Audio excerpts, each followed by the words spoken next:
Selamat siang, Bapak Richard Jatwiwinardi. Perkenalkan, nama saya Chelsea Deswita Sianturi dengan NIU 5344409. Jadi, pada video kali ini saya hendak menjelaskan jawaban saya terhadap kasus Maerot yang ditugaskan sebagai penugasan ujian tengah semester pada semester genap kali ini. Semoga apa yang saya jelaskan dapat memberikan jawaban yang terbaik untuk ujian tengah semester ini. Baiklah, jadi pada kasus Maerot ini, saya mengidentifikasi problemnya itu sebenarnya adalah adanya inefisiensi sistem operasional akibat fluktuasi kedatangan pelanggan yang tidak terprediksi ya, serta adanya proses pemesanan manual yang memakan waktu yang lama. Nah, hal ini tuh menyebabkan penumpukan antrian serta hilangnya potensi pendapatan dari pelanggan-pelanggan setia macam-macam resto oleh Maerot ini. Nah, oleh karena itu, saya hendak mengusulkan solusi, yaitu untuk mendigitalisasi sistem pemesanan secara real time, di mana sistem ini saya akan namai MEO System atau Maerot Ordering and Optimization System. Nah, restoran ini akan membuat situs manajemen restoran terintegrasi yang akan mendigitalisasi seluruh siklus layanan pelanggan, mulai dari manajemen antrian hingga analisis data operasional. Bagaimana proses bisnisnya akan kita lihat sebagai berikut. Nah, jadi pertama, pelanggan itu akan memindai QR code. Nanti, restoran akan menyiapkan QR code di area masuk atau di media sosial restoran. Dan pelanggan itu setelah diakses QR code, akses website, dia akan menginput jumlah orang yang hendak makan di dalam restoran. Setelah itu, sistem akan menerbitkan nomor antrian dan mencatatnya ke dalam database. Nah, setelah mereka mendapat nomor antrian, pelanggan akan diarahkan untuk ke katalog menu digital, di mana akan menyusun pesanan dan mengirimkannya ke sistem saat mereka sudah dalam posisi mengantri. Ini akan memakan banyak waktu antrian dan juga proses pemesanan. Nah, setelah itu sistem akan secara otomatis merespon pesanan nih dengan mengecek stok bahan baku di database dapur serta mengirimkan data reservasinya ke bagian front desk. Pelanggan kemudian dapat memantau situs antrian secara real time. Jadi ketika mereka mendapat nomor antrian, mereka tahu misalnya mereka nomor 6 dan yang duduk sekarang paling akhirnya adalah nomor 2. Oh, tersisa sekitar 4 antrian lagi. Jadi mereka bisa mengestimasi waktu tunggunya. Nah, ketika antrian semakin dekat, di sini saya akan mempropos yaitu 3 antrian lagi, sistem itu secara otomatis akan mengirimkan notifikasi alert agar pelanggan itu bersiap di area masuk agar tidak terlambat dan tidak terlewat. Nah, pelanggan yang dipanggil kemudian akan diarahkan ke staff, diarahkan oleh staff ke meja yang telah ditentukan. Staff ini hanya perlu melakukan konfirmasi akhir nih apakah ada tambahan atau perubahan dalam pemesanan. Nah, sehingga dapur pun langsung dapat memproses makanan yang sudah dipesan sebelumnya. Nah, setelah itu akan ada proses transaksi dan pembayaran.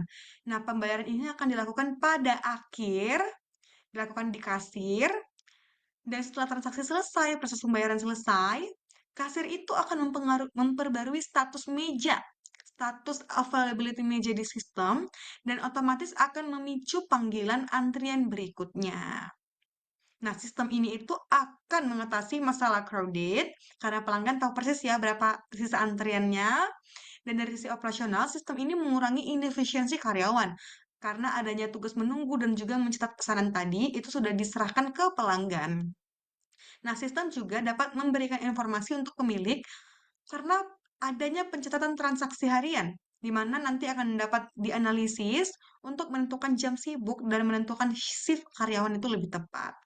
Nah, proyek ini akan berjalan sekitar 13 minggu, di mana akan dimulai dengan adanya Discovery and Project Initiation, yaitu ada audit infrastruktur, apakah IT atau device karyawan atau restoran itu memadai, wifi-nya itu cukup, kecepatannya bagaimana gitu.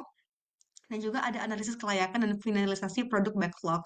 Nah, kita akan menggunakan metode Agile atau Scrum, di mana sprint yang pertama kita akan membentuk atau mendesain interface antrian dan juga menunya, itu memakan waktu 2 minggu. Sprint kedua kita akan mendesain digital katalog dan pre-ordernya, dia juga memakan waktu 2 minggu. Sprint yang ketiga akan membentuk sistem di dapur ya, kitchen display sama routing sistemnya, sama juga 2 minggu. Nah, untuk sprint yang keempat, kita akan membentuk sistem di kasir, alat, dan juga sistem analytics-nya itu bagaimana. Itu akan memakan waktu 2 minggu. Nah, pada sprint yang kelima, yaitu 1 minggu, akan ada final testing dan juga quality assurance nih. Di mana kita akan melihat apakah ada sistem stress ataupun ada bug, itu akan diperbaiki pada sprint kelima ini. Nah, pada sesi yang keenam atau fase yang keenam, ada training and development. Ini memakan waktu 2 minggu karena ada 20 karyawan di restoran Maerot. Di mana nanti kegiatannya ada briefing staff dan simulasi internal 1 minggu, dan kemudian 1 minggu lagi kita akan coba parallel running, di mana parallel running ini akan menjalankan MEO system bersamaan dengan manual system untuk memitigasi risiko-risiko seperti human error ataupun ada eh, red resistensi dari pelanggan karena tidak terbiasa dengan sistem, maka itu juga sebagai proses adaptasi terhadap sistem yang baru, tapi juga untuk pelan-pelan menotify pelanggan dan juga karyawan bahwa kita punya sistem yang baru gitu. Nah, kemudian kita pun membentuk logical level 0 data flow diagramnya tuh seperti apa. Nah, ini sudah saya siapkan. Di sini akan ada 5 proses besar untuk mail system ini. Nah, proses yang pertama ini adalah mengelola antrian dan juga notifikasi. Dimulai dari pelanggan akan menginput data reservasi masuk ke proses satu. Nah, dari proses satu ini akan ke data store satu untuk menyimpan data reservasinya. Setelah disimpan data reservasinya, dari data store satu akan ke proses satu untuk mengecek status ketersediaan meja, untuk menotify juga status ketersediaan meja.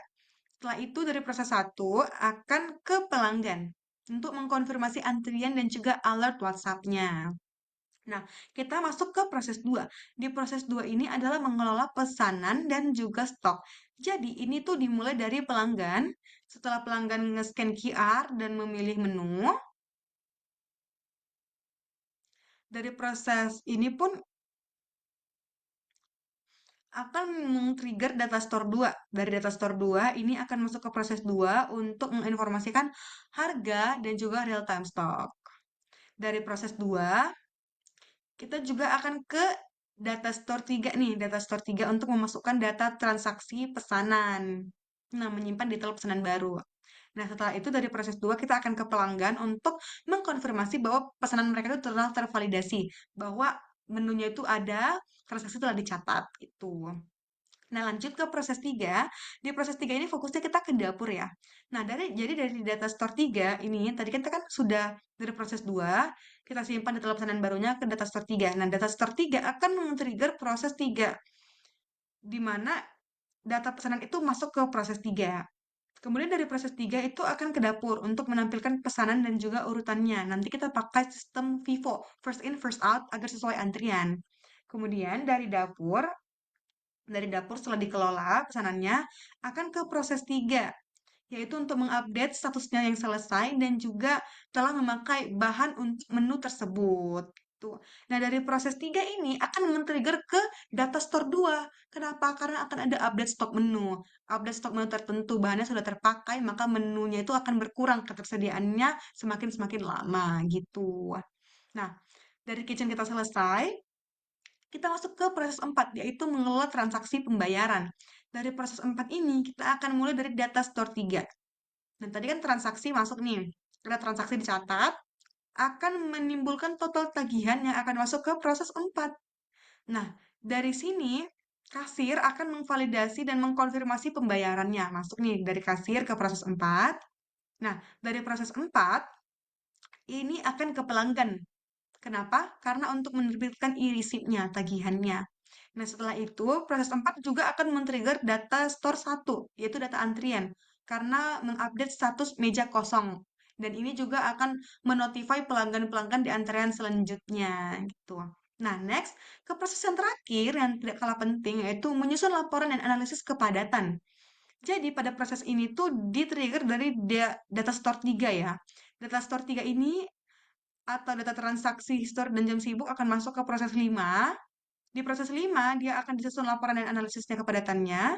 Kemudian akan muncullah laporan tren kepadatan yang akan ditransfer ke owner. Nah, kira-kira untuk logical di AFD level 0 itu kira-kira seperti ini.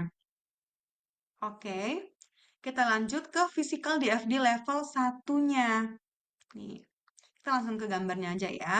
Oke. Nah, ini dia. Physical DFD level satu yang pada gambar ini tuh saya fokuskan ke proses 2 karena menurut saya ini adalah core bisnisnya. Nah, jadi di sini tuh ada proses 2.1. Nah, di proses 2.1 ini itu tuh dari pelanggan untuk nge-scan QR code untuk mereservasi meja ke proses 2.1. Nah, dari proses 2.1 ini kembali ke pelanggan nih untuk mengakses landing page dan juga sesi aktif. Nah, kemudian kita masuk ke proses 2.2. Dari data store 2, nih nanti dari data store 2, dari menu, itu akan ke itu akan menginformasikan menu dan status ready ke proses 2 nih. Dari data store 2 ke proses 2 dan juga pelanggan ke proses 2 untuk mengakses nih data dari data store 2. Ini tadi di proses 2 lah mereka akan browsing menu di e-katalog tadi. Kemudian di proses 2.3 ini akan mengkalkulasi keranjang mereka. Di mana ini tuh dari pelanggan sudah menginput pesanan. Kemudian dari proses 2.3 ini akan menampilkan ringkasan order dan juga total bayar ke pelanggan.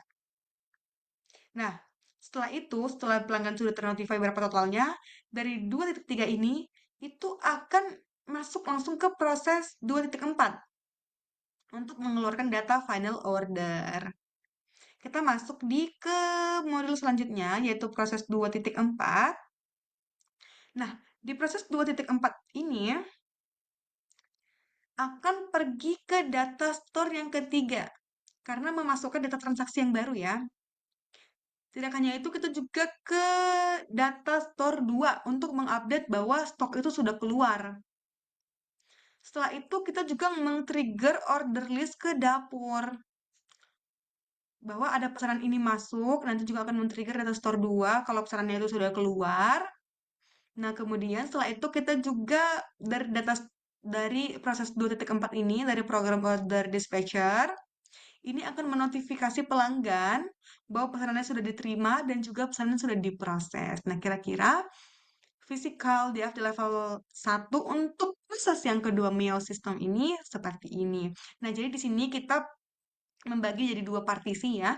Partisi yang pertama itu adalah dari proses 2.1 sampai 2.3. Ini tuh sebenarnya lebih ke client based. Ini client based dan juga untuk partisi yang kedua ini tuh lebih ke server based itu kita. Dari kita untuk ke data store 2, data store 3 dan untuk notify ke dapur. Sementara ini tuh aktivitas klien untuk ke klien gitu. Ini tuh untuk ke kita inputnya. Nah, bagaimana data dictionary dan proses specification-nya? Nah, di sini saya menggunakan proses specification yang English structure. Yang pertama, nanti kan ada arus datanya scan QR code meja. Nanti kita akan masukkan ID meja, koordinat meja, dan juga timestamp. Ini. Kemudian ada akses landing page, di mana kita akan ada satu sesinya, dan juga ID meja serta URL katalog. Dan kita juga ada arus data pesanan error meja apabila ada error atau bug di sistem. Itu akan menampilkan QR-nya tidak valid. Nah, untuk proses specification-nya akan seperti ini. Pertama, kita akan membaca ID meja. Dari QR code-nya, kita akan menemukan ID meja di tabel database. Nah, kemudian jika ID meja itu ketemu, kita kemudian akan mengenerate satu sesi dan juga menampilkan katalognya tadi, e-katalognya. Nah, tapi kalau misalnya tidak ada, kita akan menampilkan error message. Setelah itu selesai. Nah, proses 2.2 yaitu program browsing menu atau e-catalog seperti ini data dictionary-nya. Proses specification-nya itu seperti ini. Nah, jadi pertama kita akan mendapatkan info menu dan stok nih. Ini info menu dan stok dari data store menu stok. Nah, setiap item menu itu jika statusnya ready, true, maka kita akan menampilkan dia dalam screen. Tapi kalau misalnya tidak tersedia menu tersebut, maka kita akan hide atau disable itemnya. Nah, kemudian apabila setelah customer memilih item, maka kita akan mengirim selected item detail ke proses 3. Nah, selesai tuh. Di proses 2.3, ini udah pasti kamu tanya seperti ini. Pertama-tama kita akan membaca nih kuantitas pesanannya berapa dan apabila ada special notes. Ini kan khususnya ke keranjang ya. Kemudian kita akan menghitung subtotalnya, di mana subtotal ini adalah harga satuan dikali kuantitas pesanan. Kita juga akan menghitung teksnya. Teksnya itu adalah subtotal pesanan ini dikalikan 11% ya sebenarnya, namun ini dapat berubah sewaktu-waktu apabila ada perubahan regulasi. Kita juga akan menghitung total bill. Total bill ini adalah subtotal ditambah teksnya. Kemudian akan menampilkan display order summary kepada screen pelanggan. Nah, apabila customer mengklik confirm order, maka kita akan mengirim data final ordernya ke server untuk diproses. Nah, untuk proses 2.4 ini tuh berfokus ke server, yaitu ke kita untuk menotify kitchen internal kita. Nah, bagaimanakah proses spesifikasinya? Nah, yang pertama kita akan menerima data final order tadi dari klien, kemudian kita akan menulis transaction record ke data store transaksi. Nah, untuk setiap item yang diorder, kita akan mengupdate menu stok, data store menu stok, dengan dengan subtracting dari kuantitas pesanan. Nah, setelah itu, setelah selesai, kita akan kirim kitchen ticket ke kitchen display systemnya. Dan kita akan menampilkan status notification untuk customer device. Nah, kira-kira seperti itu untuk mail system. Kiranya sistem ini dapat berjalan efektif dan harapannya dapat mengurangi inefisiensi operasional dari kasus Maerot macam-macam restoran. Kiranya ini saja bisa dapat yang dapat saya sampaikan. Kurang lebihnya saya mohon maaf dan terima kasih.